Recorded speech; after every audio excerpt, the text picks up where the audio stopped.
Declaration of Principles of the Workingmen's Party of the United States. The emancipation of the working classes must be achieved by the working classes themselves independent of all political parties of the propertied classes. The struggle for the emancipation of the working classes means not a struggle for class privileges and monopolies, but for equal rights and duties, and the abolition of all class rule. The economical subjection of the man of labor to the monopolizer of the means of labor, the sources of life, lies at the bottom of servitude in all its forms, of all social misery, mental degradation, and political dependence. The economical emancipation of the working classes is therefore the great end, to which every political movement ought to be subordinate as a means. All efforts aiming at that great end have hitherto failed from the want of solidarity between the manifold divisions of labor in each country, and from the absence of concerted action between the workingmen of all countries.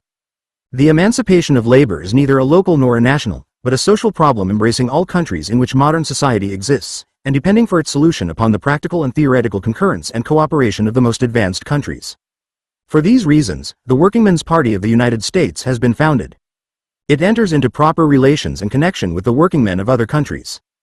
Political liberty without economical independence being but an empty phrase, we shall in the first place direct our efforts to the economical question. 115. We repudiate entirely connection with all political parties of the propertied classes without regard to their name. We demand that all the means of labor, land, machinery, railroads, telegraphs, canals, etc., become the common property of the whole people, for the purpose of abolishing the wages system, and substituting in its place cooperative production with a just distribution of its rewards. The political action of the party is confined generally to obtaining legislative acts in the interests of the working class proper. It will not enter into a political campaign before being strong enough to exercise a perceptible influence, and then in the first place locally in the towns or cities, when demands of a purely local character may be presented, providing they are not in conflict with the platform and principles of the party. We work for the organization of trades unions upon a national and international basis to ameliorate the condition of the working people and to seek to spread therein the above principles. The Workingmen's Party of the United States proposes to introduce the following measures, as a means to improve the condition of the working classes.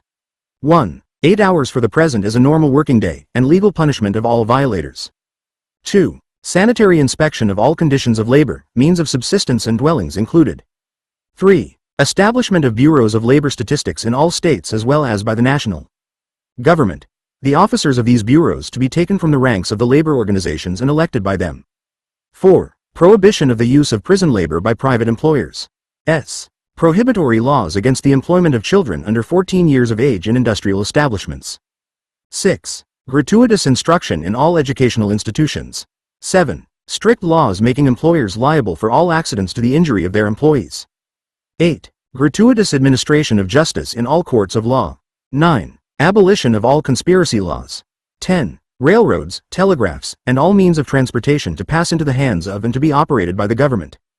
11. All industrial enterprises to be placed under the control of the government as fast as practicable and operated by free cooperative trades unions for the good of the whole people. Constitution of the Workingmen's Party of the United States. The affairs of the party shall be conducted by 3 bodies, the Congress, the Executive Committee and Board of Supervision. Article 1. The Congress 1.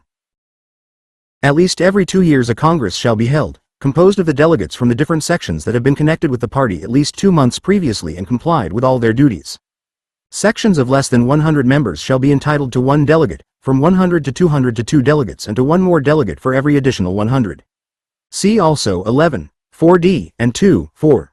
2. No suspended section shall be admitted to a seat before the Congress has examined and passed judgment on its case.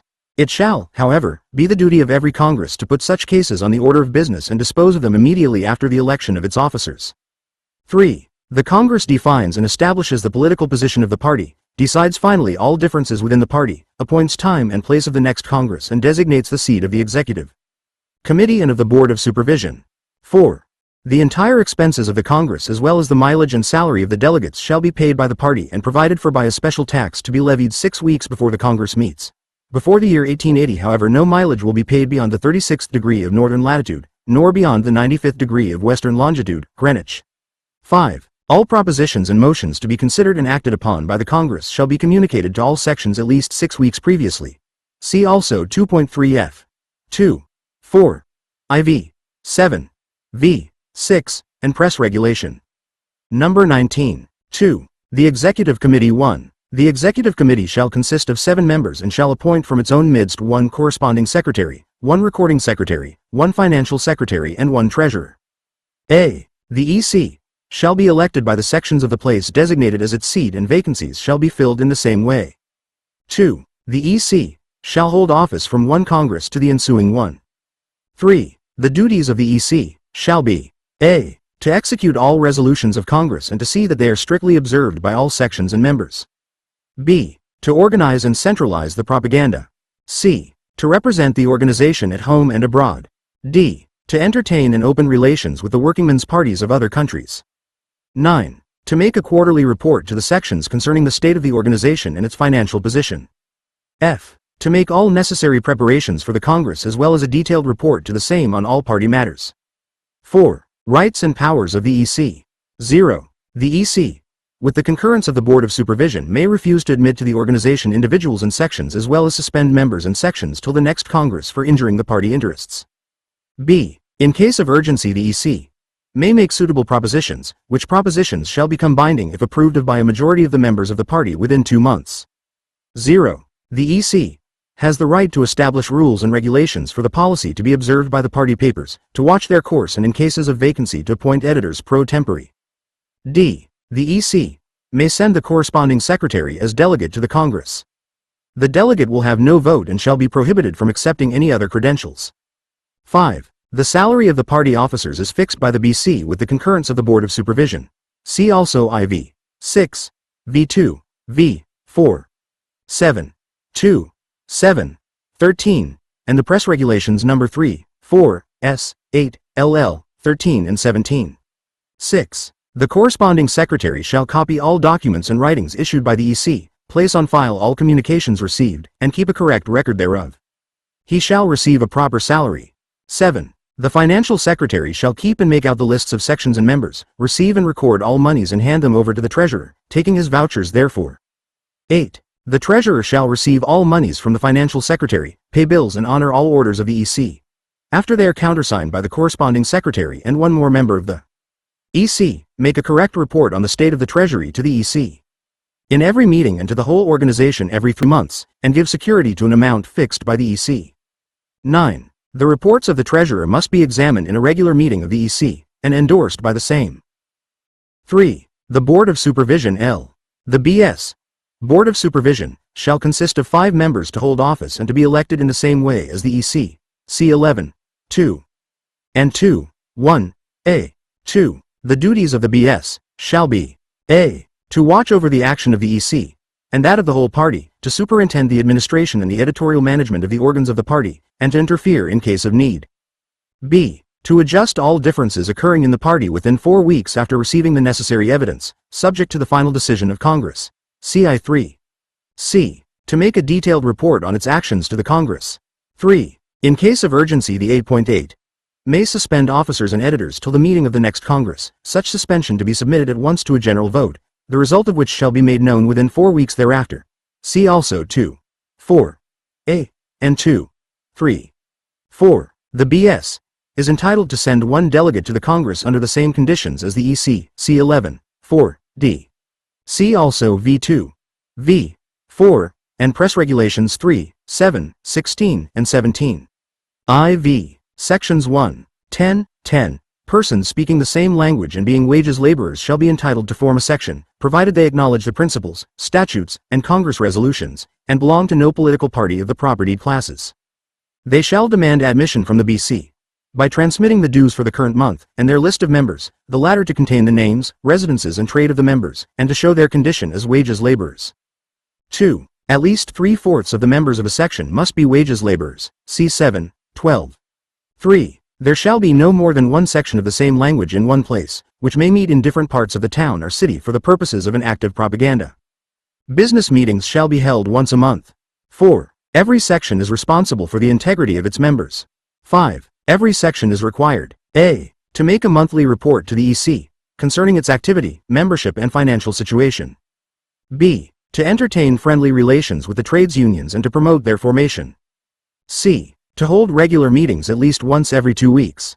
D. To direct its efforts exclusively to the organization, enlightenment and emancipation of the working classes. 6. No section shall take part in a political movement without the consent of the EC. 7. 5 sections of different localities shall be entitled to call for the meeting of an extraordinary Congress, such Congress to be convened if a majority of the sections decides in its favor. V. Dues and contributions 1. A monthly due of 5 cents for each member shall be transmitted to the EC, to meet the expense of propaganda and administration. 2. In case of need and with the consent of the BS, the EC is empowered to levy an extraordinary tax.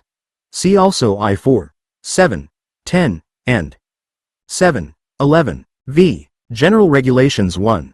All officers, committees, boards, etc., shall be chosen by a majority vote. 2. No member of the organization shall hold more than one office at the same time.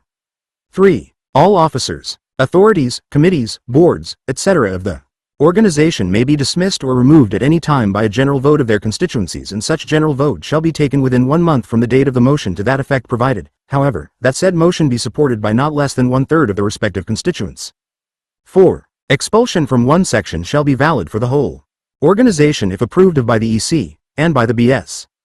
5. All members of the organization, by the adoption of this Constitution, take upon themselves the duty to assist each other morally and materially in case of need.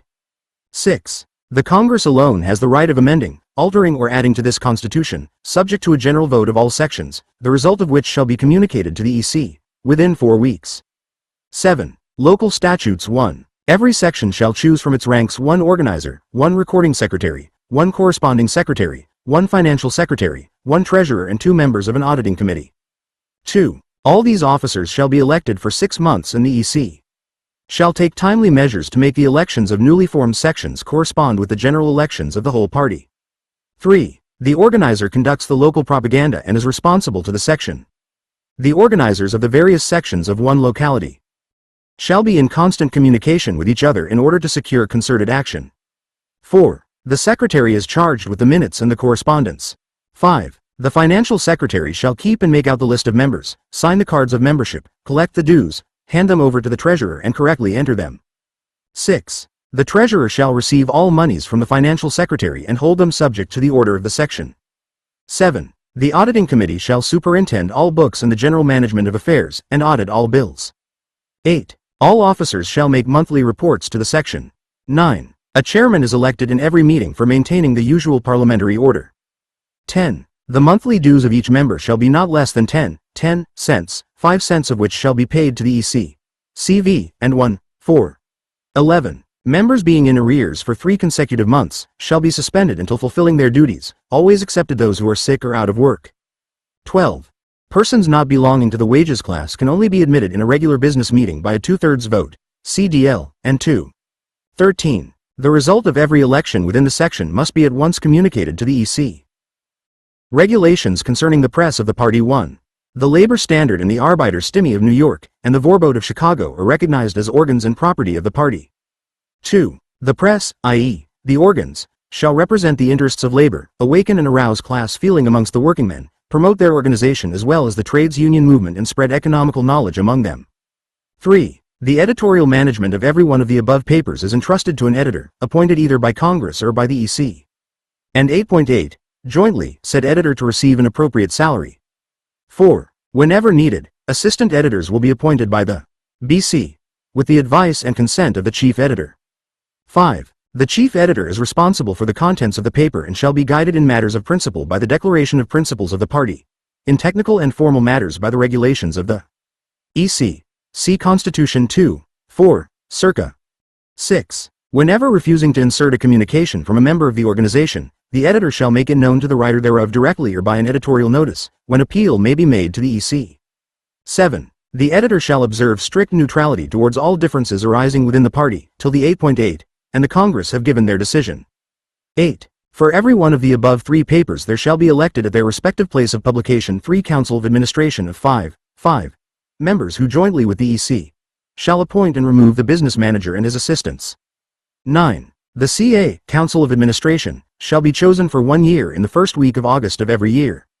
10. The CA shall establish rules for the business management, superintend the same, investigate all complaints concerning the business management, redress all grievances if found good, pay their weekly salaries to the editors and managers, and make a full report of the state of the paper every 3 months to all sections by a circular. 11. The manager is bound to mail punctually and address correctly the papers. He shall receive all monies, book them, and hand them over to the treasurer of the CA, and he shall keep the office of the paper in good order. His salary will be determined by the Congress or by the EC. 12. The receipts of all monies from without shall be published in the paper. 13. The treasurer of the CA, and the manager shall give security to the CA, to an amount fixed by the EC. 14. All sums over and above the amount of the security shall be deposited in a bank by the CA. 15. The chief editor's salary shall be between $15 and $20 per week. 16. All complaints against the business management shall in the first place be preferred to the CA, in the second place to the 8.8. 17. All complaints against the editorial management shall in the first place be put before the EC, in the second place before the BS. 18. The sections are responsible for the financial liabilities of newspaper agents nominated by them. 19. The Congress alone can alter, amend or add to these regulations. Till. The ballot box. Considering that the economical emancipation of the working classes is the great end, to which every political movement ought to be subordinate as a means. Considering that the Workingmen's Party of the United States in the first place directs its efforts to the economical struggle. Considering that only in the economical arena the combatants for the Workingmen's Party can be trained and disciplined. Considering that in this country the ballot box has long ago ceased to record the popular will, and only serves to falsify the same in the hands of professional politicians. Considering that the organization of the working pay zero PLE is not yet far enough developed to overthrow at once this state of corruption. Considering that this middle-class republic has produced an enormous amount of small reformers and quacks, the intruding of whom into the Workingmen's Party will only be facilitated by a political movement, and considering that the corruption and news application of the ballot box as well as the silly reform movement flourish most in the years of presidential elections, at such times greatly endangering the organization of workingmen. For these reasons the Union Congress meeting at Philadelphia this 22nd day of July 1876 resolved. The sections of this party as well as all workingmen in general are earnestly invited to abstain from all political movements for the present and to turn their back on the ballot box. The workingmen will therewith save themselves bitter disappointments, and their time and efforts will be directed far better towards the organization of the workingmen, which organization is frequently destroyed and always injured by a hasty political movement. Let us bide our time. It will come. ******T. Women's Rights. The Union Congress of the Workingmen's Party of the United States declares, the emancipation of labor is a social problem, a problem concerning the whole human race and embracing both sexes. The emancipation of women will be accomplished with the emancipation of men, and the so-called women's rights question will be solved with the labor question. All evils and wrongs of the present society can be abolished only when economical freedom is conquered for men as well as for women. It is the duty therefore of the wives and daughters of the workingmen to organize themselves and take their places within the ranks of struggling labor. To aid and support them in this work is the duty of the men. By uniting their efforts they will succeed in breaking the economical fetters, and a new and free race of men and women will rise recognizing each other as peers. We acknowledge the perfect equality of rights of both sexes, and in the Workingmen's Party of the United States this equality of rights is a principle and is strictly observed. No general vote on the work of the Union Congress. Considering that by ordering a general vote on the labors of this Congress the Union so much needed and desired would be retarded. Considering furthermore that by a general vote these labors might be left unsettled and even a new Congress might be made necessary. For these reasons the Union Congress assembled at Philadelphia this 22nd day of July 1876 resolved. The general vote on the decisions and resolutions of this Congress is dispensed with, and they will be in force and valid for all workingmen's groups here represented on and after the date of their publication. Executive Committee. Philip Van Patten, Corresponding Secretary, 103% N. Wells Street, Chicago, Ill. Board of Supervision. New Haven, Con. Organs of the Party. Labor Standard, published weekly at 154 Eldridge Street, New York.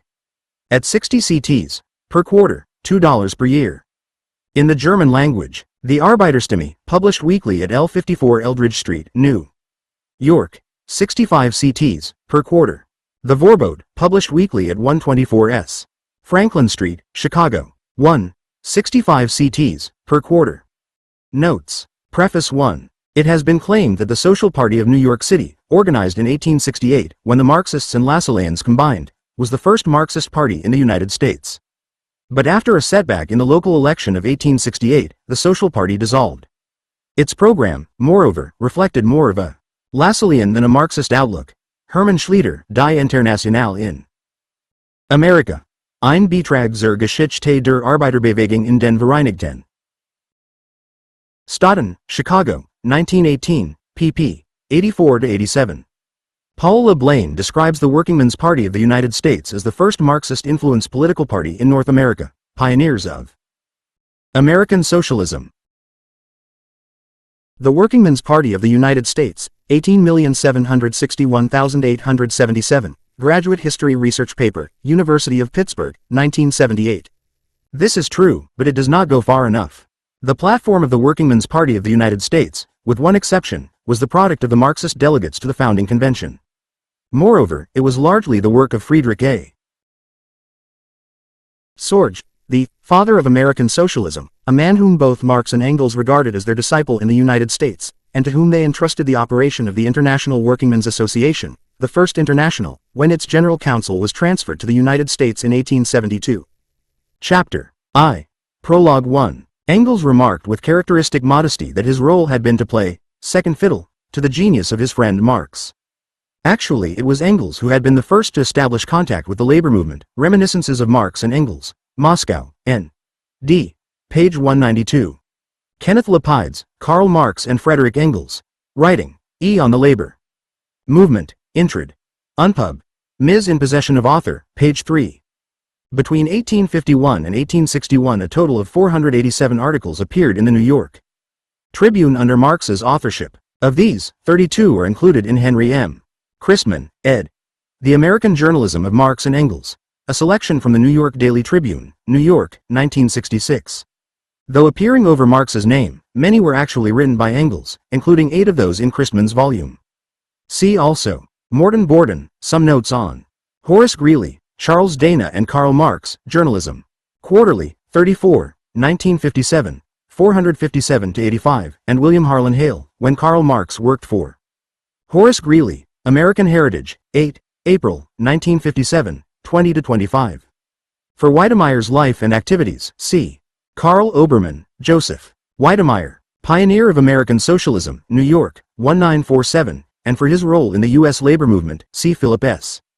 Foner, History of the Labor Movement in the United States, 1, New York, 1947, pp. 8-35, 308-09. David Harashoff, Origins of American Marxism, New York, 1973. Page 62. Statuten des Kommunisten Club in New York, Labor Collection, Political Parties, Box 25, State Historical Society of Wisconsin. 125. 10. LL. 12. L3. 14. 15. 16. 17. 9. Minutes of the General Council, 1864-1866, page 341. 1. Hermann Schluter, Die Anfänge der deutschen Arbeiterbewegung in America, Stuttgart, 1907, pp. 161-62, Obermann, pp. 92-93.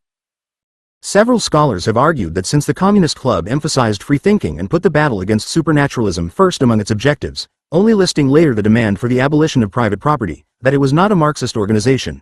See, for example, Harashoff, pp. 68-69. But the founders of the club were all former members of the Communist League in Europe, and were in close communication with Marx and counted on his support. Weidemeier, surely a full-fledged Marxist, viewed the club as Marxist. Friedrich Kamm, chairman of the Communist Club, sent Marx a copy of the club's constitution on December 10, 1858, and there is nothing to indicate that Marx did not regard the club as Marxist. See Obermann, point 91-93. Philip S. Foner, American Socialism and Black Americans. From the Age of Jackson to World War II, Westport, Con. 1977, pp. 5-16, 25-26. Hermann Schluter, Lincoln, Labor and Slavery, New York, 1913, pp. 83-84. Foner, History of the Labor Movement, 1, 307. Dr. Adolf Douay, 1819-1888, was a German-American abolitionist, educator, and socialist. He had been active in the 1848 revolution in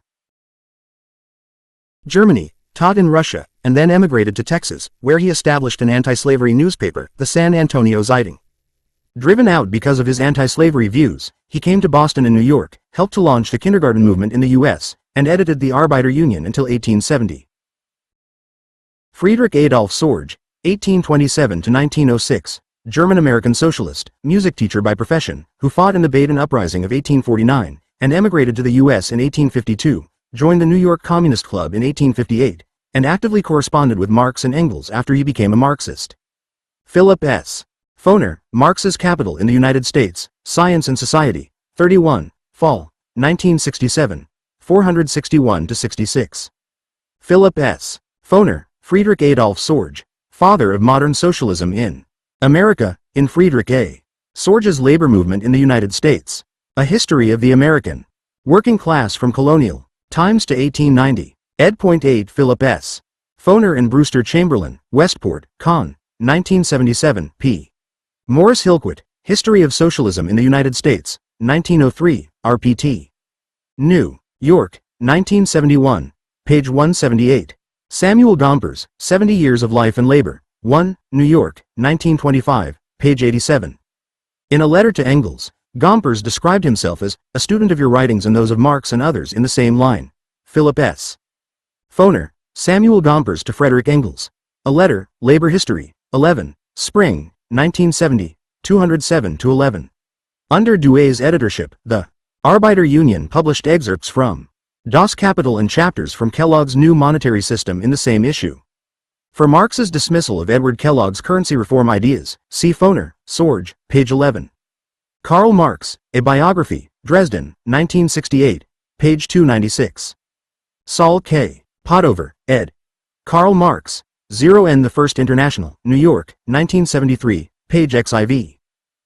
20, 21, 22, 23, 24, 25, 26, 27, 28, 29, 30, 31, 32, 33, 35, 36, 37, 38, 39, 40, 41. David McClellan, Karl Marx, His Life and Thought, New York, 1973, page 360. Lapides, page 24. Minutes of the General Council, 1864-1866, pp. 277-87. Foner, Sorge, pp. 8-9. Karl Marx and Frederick Engels. Letters to Americans, 1848-1895, New York, 1953. Page 75. Foner, History of the Labor Movement, 1, 338-71, David Montgomery. Beyond Equality. Labor and the Radical Republicans, 1862-1872, New York, 1967, pp. 276-94. James C. Silvis, The Life, Speeches, Labors and Essays of William H. Silvis, Philadelphia, 1872, pp. 186-87. Workingman, S. Advocate, August 24, 1867. Actually, several unions in England and the United States found it necessary to invoke the assistance of the First International. Marx gave this example. The Resistance Society of the English Foundrymen is itself an international trade union with branches in other countries, notably in the United States. Nonetheless, during a strike of American foundrymen, the latter found it necessary to invoke the intercession of the L International's General Council to prevent English foundrymen being brought to America. Potover, page 214. John R. Commons, ed. A Documentary. History of the American Industrial Society, Cleveland, 1910, 1x, 338-39. For the background and other aspects of this event, see Philip S. Foner, British Labor and the American Civil War, New York, 1981, pp. 108-10. Quoted in Samuel Bernstein, The First International in America, New York, 1965, page 33. Workingman's Advocate, August 27, 1870. Foner, History of the Labor Movement, 1, 372-74, 422-23. Montgomery, pp. 425-48. Johann Philipp Becker to Friedrich A. Sorge, Geneva, May 30, 1867. Friedrich A. Sorge Papers, New York Public Library, Manuscripts Division. Foner and Chamberlain, Sarge, page 161. Gompers, page 68. Bernstein, page 298. Montgomery, page 251. Foner and Chamberlain, Sarge, page 155. Schluter, pp. 115-52. Bernstein, pp. 35-49. New York World, November 20, 1870. Workingman's Advocate, December 3, 1870. Sorge to General Council, LWA, August 20, 1871, International Workingmen's Association. Papers, State Historical Society of Wisconsin. Schluter, pp. 132-33. Stuart Bruce Kaufman, Samuel Gompers and the Origins of the American Federation of Labor, 1848 to 1896, Westport, Con. 1973, pp. 26 to 27. Sorge to General Counsel, LWA, May 21, 1871, 1 WA Papers, State Historical Society of Wisconsin, Bernstein, pp. 5 to 56. Sorge to General Counsel, LWA, August 20, 1871, WA Papers, State Historical Society of Wisconsin. There is as yet no adequate biography of Victoria Woodhull. 0f the existing, the best is Amani Sachs, the Terrible. Siren. Victoria Woodhull, 1838 to 1927, New York, 1928. A good, brief biography is to be found in Madeline B. Stern, We the Women, Career Firsts of 19th Century. Women, New York, 1963. 42, 43, 44, 49, 50, 51, 52, 53, 54, 55, 56. Foner and Chamberlain, Sarge, pp. 17 to 19. Schleter, pp. 157 to 80. Bernstein, pp. 131 to 60. Hans Gerth, ed. The First. Intimational. Minutes of the Hague Congress of I-872 with related documents, Madison, Wisconsin, 1958, pp. 195 to 201. G. M. Steckloff, History of the First LNT Emational, London, 1928, pp. 222. 40. Franz Mehring, Ra. Sorge, October, 1906, RPT. From Die Neue Zeit, 1906-07, 1, 145-47, in Gessammelte Schriften, IV, Berlin, 1963, 489. Foner and Chamberlain, Sorge, page 21. Bernstein, pp. 177 to 87. Sorge to August Sennelier, August 8, 1873, original in LWA Papers, State Historical Society of Wisconsin, and RPT, in Samuel Bernstein, ed. Documents of the General Council of the IWA, New York, 1872 to 1876, Milan. Italy, 1968, p. 103. Marx to Bolt, November 23, 1871, Marx and Engels, Letters to Americans, pp. 93 to 94. Foner, History of the Labor Movement, 1, 44850. Ferdinand Lassalle, 1825 to 1864, German lawyer, labor leader, and founder of General German Workers' Union, 1863, laid down two main demands: political action and state credits for producers' cooperatives. Lassalle's historical service, wrote Marx, was that he reawakened the workers' movement in Germany after its 15 years of slumber, but he noted that Lassalle was forced into serious concessions to Prussian reaction, and weakened the trade union organization of the working class with his theory of the iron law of wages, and his denigration of trade unions. It was disclosed that Lassalle was on the secret payroll of Count von Bismarck. For a detailed characterization of Lassalle by Marx, see his letter to Kugelmann, February 23, 1865, in Selected Correspondence of Karl Marx in Frederick Engels, 1846 to 1895, New York, 1942, pp. 193 to 97, also pp. 82 to 83, 146 to 52, 250 to 51, 332 to 39. See Karl Marx and Frederick Engels, Letters to Americans, pp. 68 to 70, 12226, 134 to 35. Karl Marx, The Trades Unions, Their Future, in Minutes of the General Council, 1864 to 1866, page 349. Gompers, pp. 381 to 82. Kaufman, pp. 38 to 42. Copie d'un rapport de M. de la Forest, Council General de France N. New York, AM1 Ministre des Affaires étrangères, en date du 11 décembre 1873. Archives de la Préfecture de Police, Paris, BA 435, N 916 L7. One wished to thank Professor Marianne Debussy of the University of Paris for furnishing me with a copy of this document. Foner, History of the Labor Movement, 1, 317, 366, 445 to 48. Bernstein, pp. 223 to 34. Helmut, pp. 177 to 87. Harashoff, pp. 136 to 52. Herbert G. Gutternan, The Tompkins Square Riot, in New York City of January 13, 1874. A Lie Examination of its Causes and Its Aftermath. Labor History, 6, Winter. 1965, 44 to 70. Kenneth Lyle Caron, Working Class Culture and the Labor movement in Nige 3T2th century Chicago, Dias. Univ. Of California Berkeley 1977.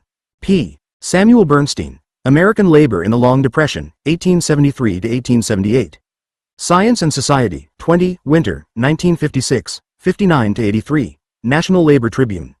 October 7, November 25, 1876. August 25, 1877. Vorbode. Chicago, June 5, 1874.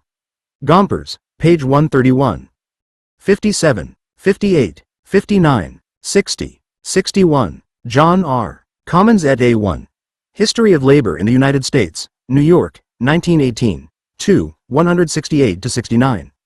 For an interesting discussion of Thomas A. Armstrong, editor of the National Labor Tribune, who also voiced opposition to hasty working-class political action, see John D. French, Reaping the Whirlwind, The Origins of the Allegheny Country Greenback Labor Party in 1877, Western Pennsylvania. Historical Magazine, 64, April, 1981, 97 to 119. Arbeiterzeitung, New York, May 6, 1874, Sorged A.R. Westrup, June 17, 1874, Bernstein, pp. 146 to 47. Commons, Documentary, History, Ix, 376 to 78. Vorbode, Chicago, June 20, 27, 1874. Chicago Tribune, March 9, 30, April 1, 1874. Kahn, page 234. Chapter 2. Formation of the Workingmen's Party of the United States. F. 11, 12, 13, I-4, 15. Chicago Tribune, September 21, October 26, 27, November 7, 1874. Kahn, page 237. Workingman's Advocate, May 2, 1874. Kahn, pp. 242 to 43. Vorbode, December 12, 19, 1874. Commons, ed. A1. 11, 233, The Socialist. May 13, 1876. Chicago Tribune, May 7-11, June 4 to 25, 1875, Workingmen's Advocate, May 13, 1876. 1, Ann, pp. 243 to 47. General Rules of the United Workers of America, 1874, Commons, 11, 376 to 78. Kaufman, pp. 52 to 53. J. P. MacDonald, 1840 to 1906, born in Ireland and often arrested and imprisoned for his activities in the Fenian movement, was converted to Marxism in 1869 and was an Irish delegate to the Hague Congress of the WA in 1872. After the Congress, he emigrated and settled in New York City and became active in the United Workers of America. He was important both as a labor editor and organizer of trade unions, especially in New Jersey, where he lived until his death. He organized the New Jersey Federation of Trades and Labor Unions in 1883 and was its chairman for 15 years. Friedrich Bolt was a German-American socialist, member of the German section, number 1, of the First International in New York, and secretary of the Federal Council. He was a member of the executive board of the General Council after the L International's headquarters were moved to the U.S. Bernstein, page 274. The English text of the Declaration appeared in the Socialist, New York, May 6, 1876, and the German text was published in Sozial I Demokrat, New York, April 30, 1876, and Vorbode, Chicago, April 29, 1876. Emphasis is in the original. J. Winnen, Vorbode, Chicago, July 8, 1876. G. Lukert, Ibid, The Socialist, New York, May 6, 1876. Vorbode, Chicago, June 17, 24. July 8, 1876. Vorbode, July 15, 1876. 77 Mears Socialist, New York, July 15, 1876. See also Philip S. Foner, ed. We. The Other People, Alternative Declarations of Independence by Labor Groups, Farmers, Woman, S. Rights, Advocates, Socialists and Blacks, 18291975, Urbana, 1976, pp. 99 to 104. The Socialist, New York, July 15, 22, 29, 1876. Rapport du 28 mai 1876, Situation de Internationale and Amerique Court Spécialement aux États Unis, New York, Philadelphia, Chicago, etc. 16, 17, 18, 19, 20, 21, 22, 23. Archives de la Préfecture de Police, Paris, BA 435, N9L6 to 9L7.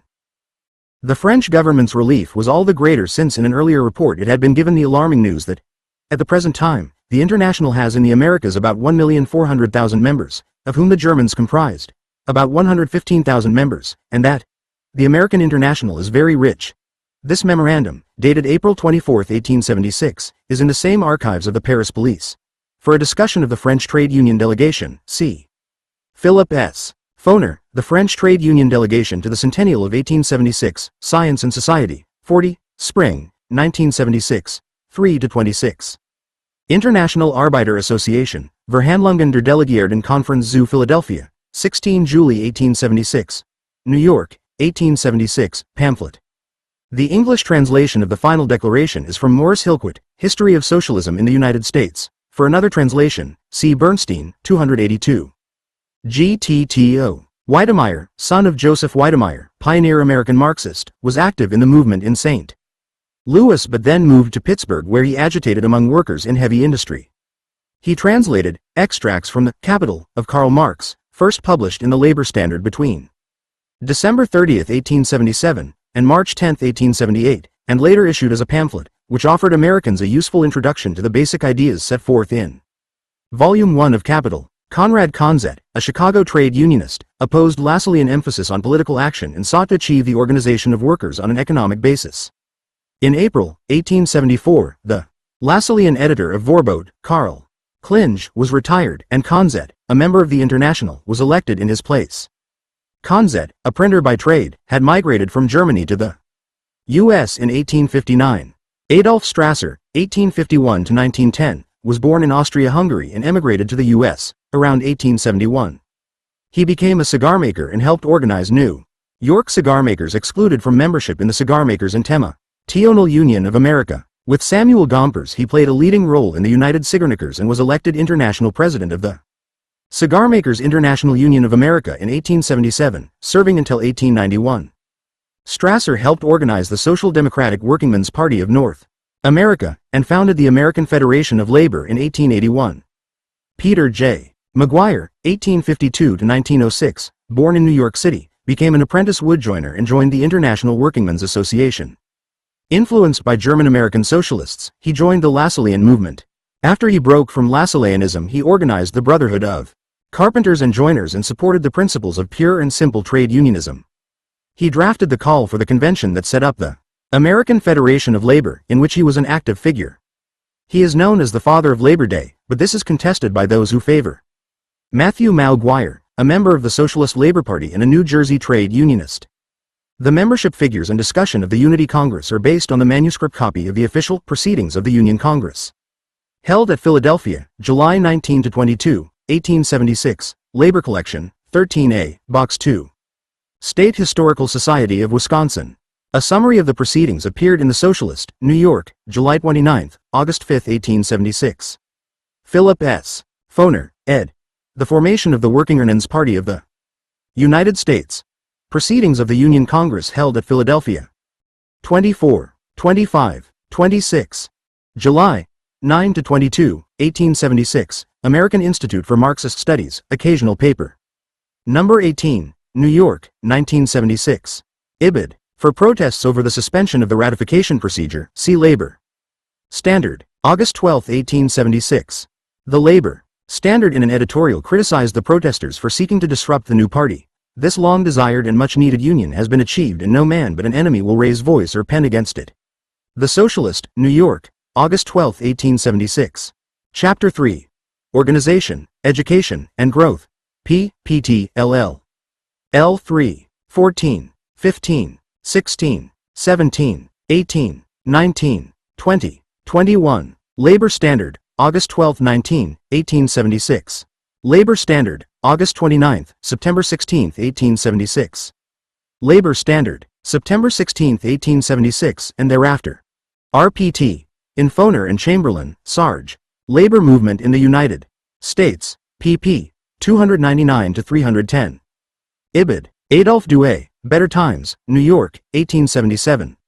See Investigation by a Select Committee of the House of Representatives. Relative to the causes of the General Depression in labor and business, etc., 45th Cong. 3rd Sess. 1879, pp. 29-41. Labor Standard, February 17, 1877. Labor Standard, September 16, 1876. W. Elliott Brownlee and Mary M. Brownlee, Women in the American Economy. A Documentary. History, 1675-1929, New Haven, 1976, page 3. Montgomery, page 33. Labor Standard, September 16, 1876. Douay, page 26. Paul LeBlain, Pioneers of American Socialism. The Workingmen's Party of the United States, 1876-1877, Graduate Research Paper, Univ. of Pittsburgh, 1978, page 52. Philip S. Foner, Women and the American Labor Movement, From Colonial Times to the Eve of World War I, New York, 1929, pp. 182-83, Carolyn. Ashbaugh, Lucy Parsons, American Revolutionary, Chicago, 1976, pp. 3334. See also Lizzie Swank Holmes, Women Workers of Chicago, American Federationist, 12, August, 1905, 508-09. Hillquit, page 225. LeBlain, page 17. Labor Standard, January 20, 1877. Labor Standard, January 27, 1877. Labor Standard, September 23, 1876. LeBlain, page 18. Labor Standard, February 3, 1877. RPT, in full in Philip S. Foner, American Labor, Songs of the 19th Century, Urbana, 1975, pp. 128-29. Foner, Sorge, page 13.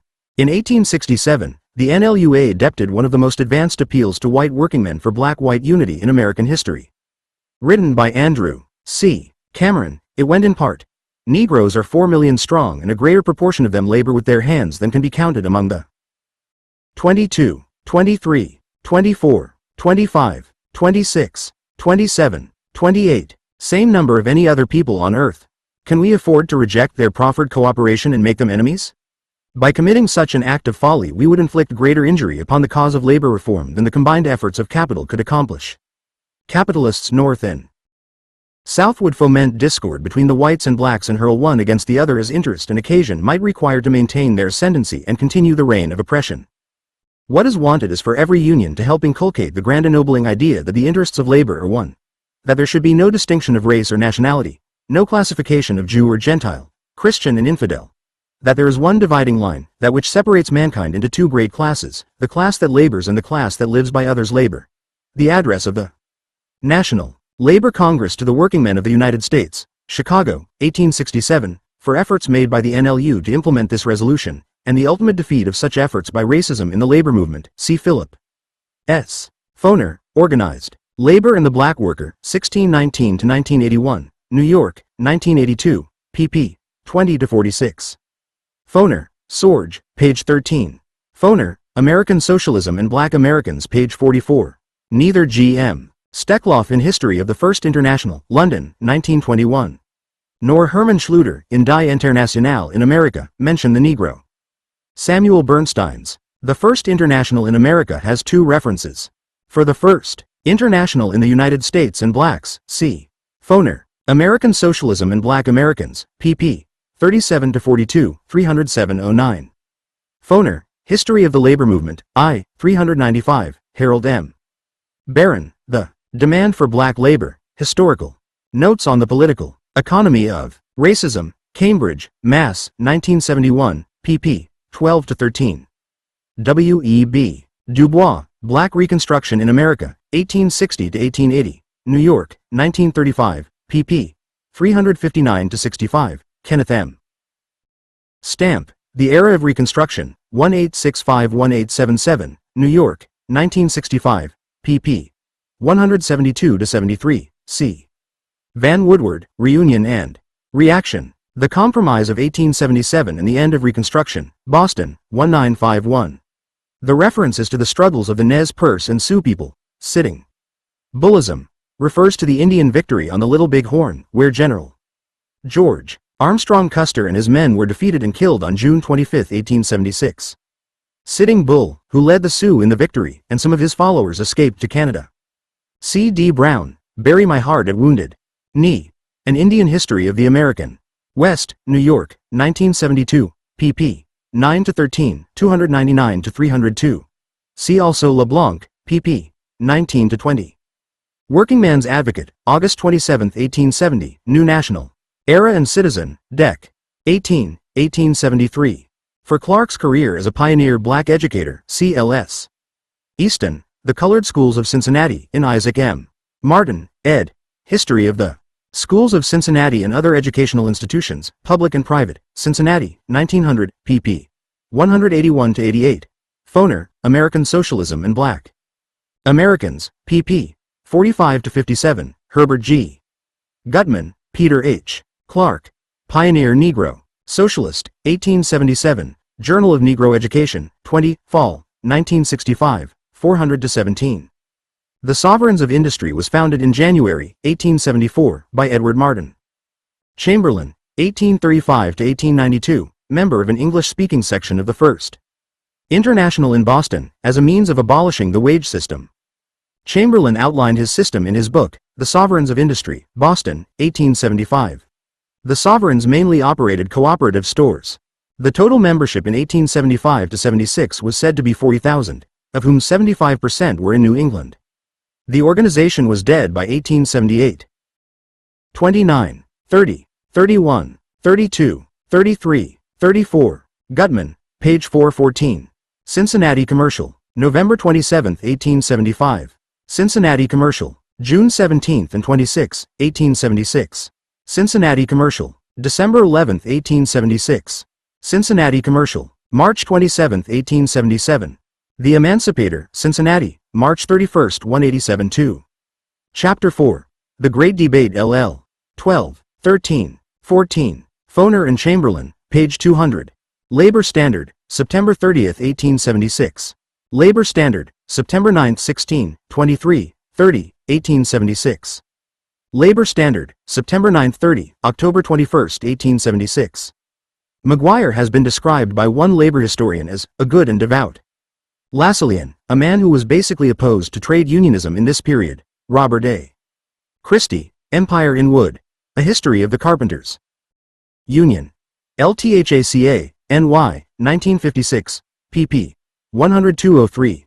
On the other hand, David Nicholas Leone contends that there is no indication that McGuire had deserted trade unionism for politics, although it is certain that he saw political action as a reasonable tactic for the Socialists in New Haven in 1876. The World of P.J. McGuire. A Study of the American Labor Movement, 1870-1890, Dis. Univ. of Minneosta, 1972, page 68. However, in the rest of Lyon's study of this period, McGuire clearly emerges as opposed to trade unionism and as favoring almost complete reliance by the working class on political action. Labor Standard, September 30, October 21, 1876. Labor Standard, September 16, 23, 1876.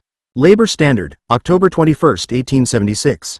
Labor Standard, October 28, 1876. Sagamiaga's Official Journal, November 1876. Kaufman, page 71. Labor Standard, October 28, 1876. In the Social Democrat of July 9, 1876, Strasser had written, "I will admonish the Congress on the unity of workers taking place in Philadelphia. The main tasks of the American Socialists in the near future consists in the strong and energetic promotion of the organization and centralization of the trade unions, RPT, in Him. Gittleman, Adolf Strasser and the Origins of Pure and Simple Trade Unionism, Labor. History, 6, Winter, 1965, 76. Labor Standard, November 11, 1876.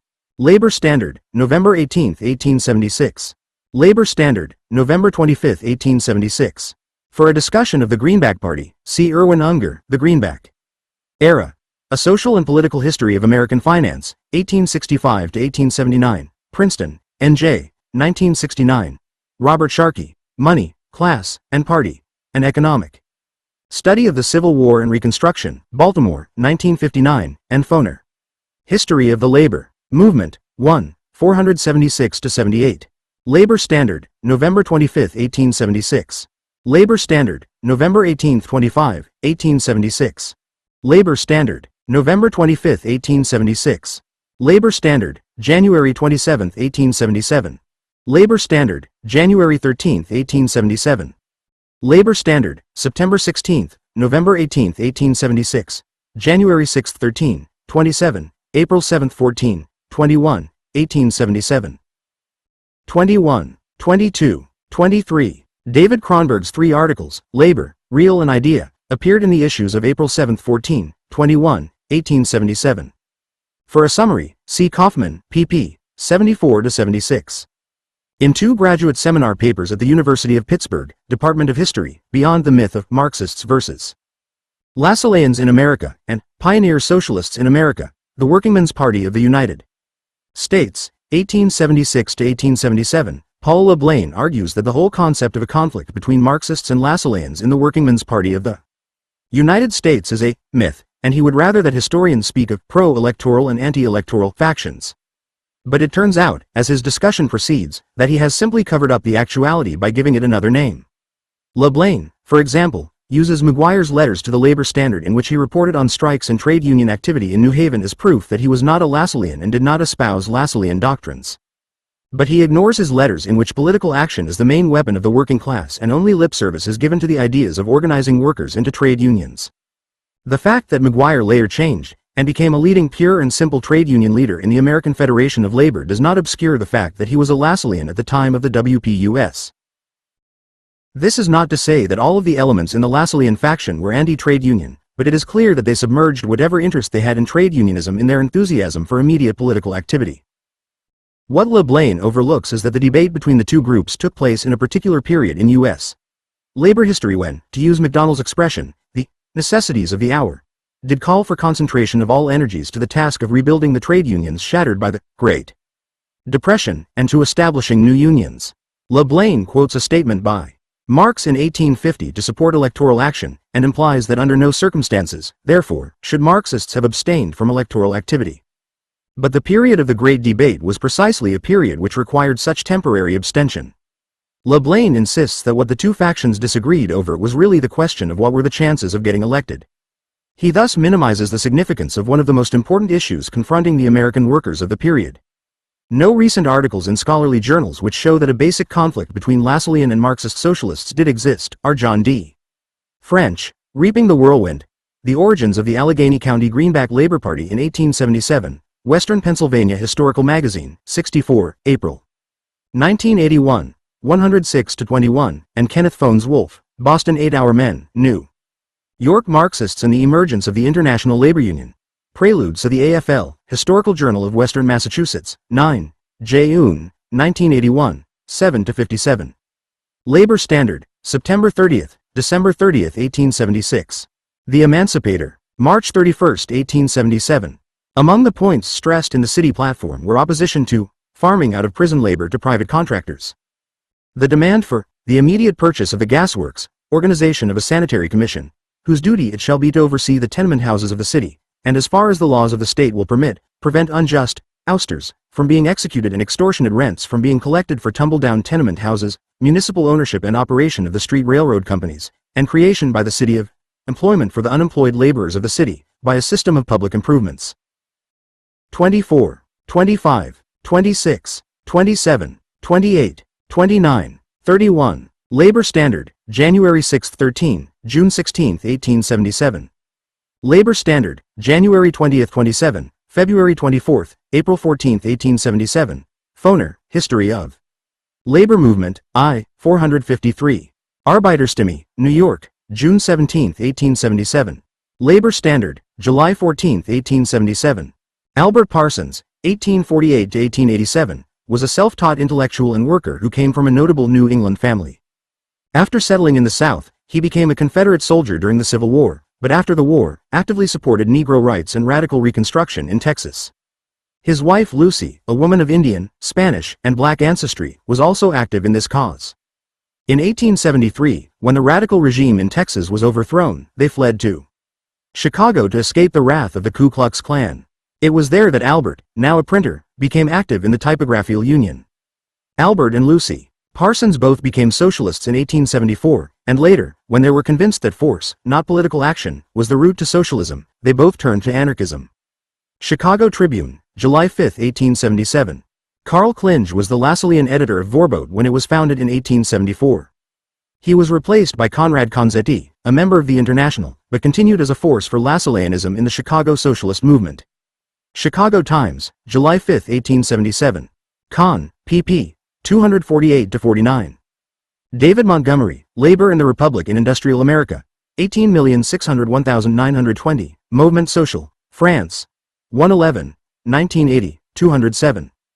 Chapter 5.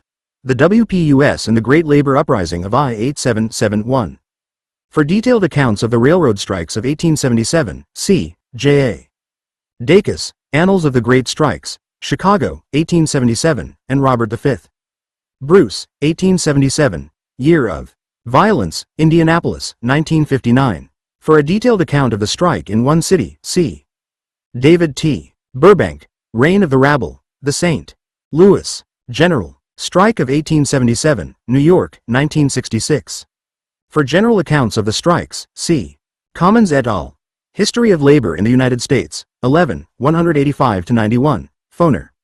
The Great Labor Uprising of 1877, New York, 1977, and History of the Labor Movement in the United States, 1, 464-74, Samuel Yellen, American. Labor Struggles, New York, 1936, pp.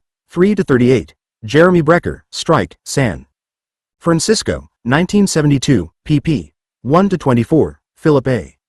Slanner, The Railroad Strikes of 1877, Marxist Quarterly, 1, April-June, 1937, 214-36, Gerald N. Grob, The Railroad Strikes of 1877, Midwest Journal, 6, Winter, 1954-55, 16-34. For railroad strikes before the 1877 uprising, see Herbert G.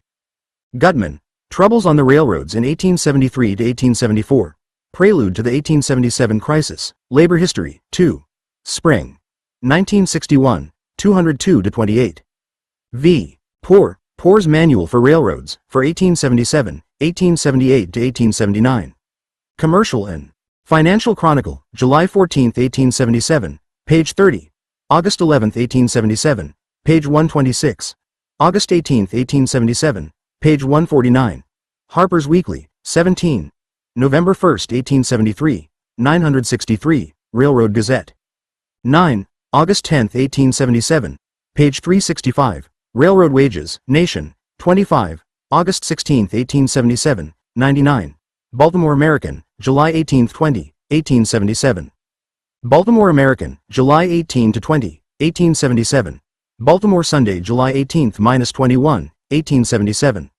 Wheeling, West Virginia, Intelligencer, July 17-21, 1877, Martinsburg. Statesman, July 17-24, 1877, Biennial Message of Governor M. Matthews with accompanying documents to the Legislature of West Virginia, Wheeling. 18, 19, 20, 21. 1879, pp. 1-10. For the first use of federal troops to break a strike, see Richard B. Morris, Andrew Jackson, Strikebreaker, American Historical Review, 55, October, 1949, 54-68. Missouri Republican, July 24, 1877.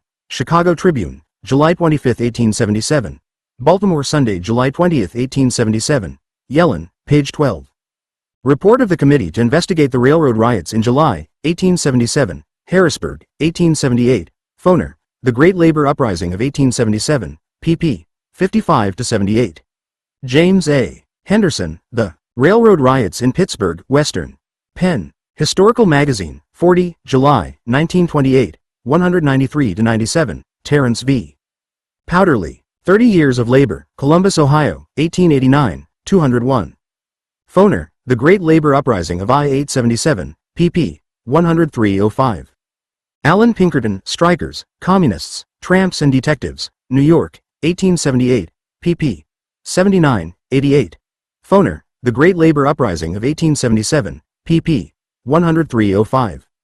Street, Louis Globe Democrat, July 28, 1877, Dacus, page 76. Ellis Paxson Oberholzer, A History of the United States Since the Civil War, New York, 1926, IV, 122-23. Bruce, pp. 228-30. The Socialist, New York, August 26, 1876. Burbank, page 74. Chicago Tribune, July 23, 1877, Street. Louis Globe Democrat, July 23, 1877. Labor Standard, July 28, August 4, 1877. Howard H. Quint, The Forging of American Socialism, Columbia, South Carolina, 1953, pp. 3, 13-14. Labor Standard, June 3, 10, 1877. Alexander Saxton, The Indispensable Enemy, Labor and the Anti-Chinese Movement, Berkeley, 1975, pp. 114-15. Foner, The Great Labor Uprising, page 117. Bruce, pp. 267-70. San Francisco Chronicle, July 27-29, 1877. 1 Ra B. Cross, A History of the Labor Movement in California, Berkeley, 1955, pp. 89-90. 25% of the labor force in California was Chinese. Most of them had been brought to the United States through a system of contract labor developed through the combined efforts of Chinese and U.S. business interests. All accounts, writes Alexander Saxton, seem to agree that the Chinese came to California in organized groups, that they were received by the 6 companies in San Francisco and housed, fed, and sent off to their various places of employment. At the bottom of this organizational structure were the laborers. Above them was an assortment of gang foremen, agents, and interpreters. At the top were the Chinese merchants of San Francisco who, as directors of the 6 companies, represented or were associated with even wealthier merchants and businessmen in China. The resident merchants in San Francisco dealt, more or less on a basis of equality, with American business interests desirous of securing contract labor. Saxton, pp. 7-8, 11. This provided a source of cheap labor, denounced as coolie labor, to be contracted out to railroads, mines, factories, agricultural enterprises, and a variety of semi-skilled and unskilled occupations. Labor Standard, July 28, 1877. Saxton, pp. 113.56. Boston Globe, July 24-25, 1877. Labor Standard, August 4, 1877, Philadelphia. North American, July 24, 26, 27, 1877. New York Times, July 25, 29, 30, 1877. Bruce, page 232. New York World, July 26, 1877. New York Sunday, July 26, 1877, New York Times, July 26, 1877. Bruce, page 277. For John Swinton's role in the 22, 23, 24, 25, 26, 27, 28, 29, 30, 31, 32, 33, 34, 35, 36, 37, 38, 39, 40. Tompkins Square clash between police and the unemployed, January 13, 1874, see Mark Ross, John Swinton, journalist and reformer, The Active. Years, 1857 to 1887, Dis. New York Univ, 1969. pp 83-90, and Herbert G. Gutman, The Tompkins Square Riot, in New York City on January 31, 1874, Labor History, 6, Winter, 1965, 63-64. Louisville Courier Journal, July 25, 26, 28, 29, 1877, Pinkerton, page 381, Bill I. Weaver, Louisville's Labor Disturbance, July, 1877, Filson. Club Historical Quarterly, 48, April, 1974, 179-85. Cincinnati Commercial, July 23, 1877, The Emancipator, Cincinnati, July 28, 1877. The speech by Clark is reprinted in Philip S. Foner, ed. The Voice of Black America. Major Speeches by Blacks in the United States. I-797. 1973, New York, 1975, 1, 481-87.